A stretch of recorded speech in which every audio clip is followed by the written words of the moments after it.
But the other part of my question is, how do you make sure that the impact on you isn't too great? How do you organise your time so that you can be so effective in 3 days?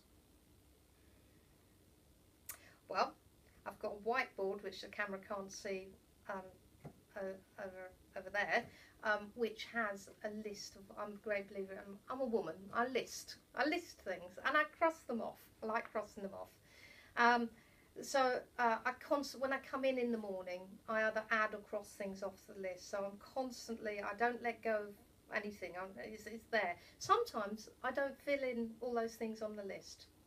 Sometimes it just doesn't happen because the list helps me prioritise. So I look at the list and think, what's the first thing I need to do?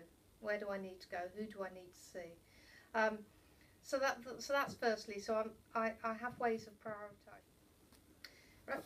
So if I come back to the prioritising my time, okay, I've got my list, but I've also got by the side of that list little boxes, which is about the leadership group. It's about the senior leadership team, teachers' meetings, and briefings.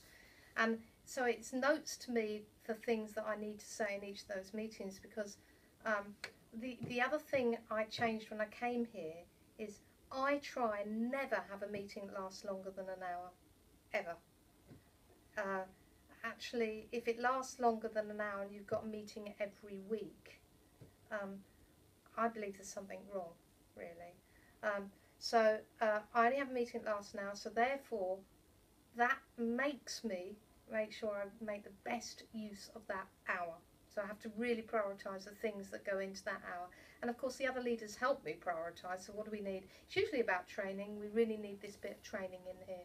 So for instance, one of the last things we had, actually we've got performance management coming up, our appraisal systems. Can we go back to looking at really smart targets?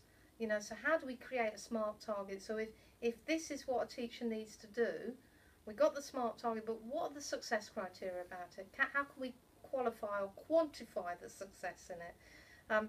So we did training. So the training happens when it's appropriate, but the prioritising in meetings is really important. So I have to really clearly prioritise because I've only got an hour to spend in that meeting.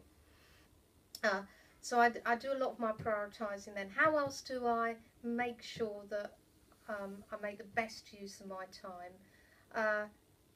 I rarely touch an email during the day. Rarely go, computer sits over there. Lucky if I turn it on, really.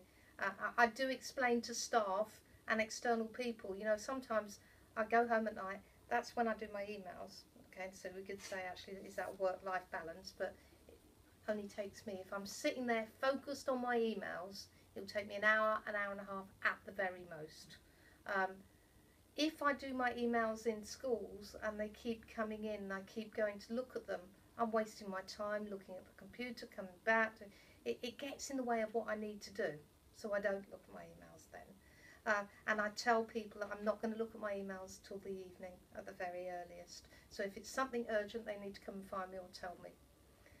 And actually professionals have got to learn that as well, really, because often you get an email and it will say, actually, we need this by 2 o'clock in the afternoon or whatever, or can you know, I don't look at my emails. And I suspect a lot of people are like that, probably.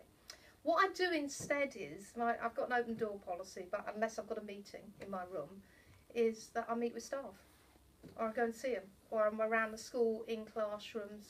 I always like to see the children as they come in the morning. I always talk to the parents, but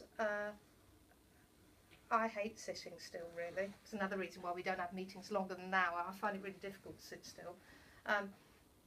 And so the time during the day is spent with staff and with people.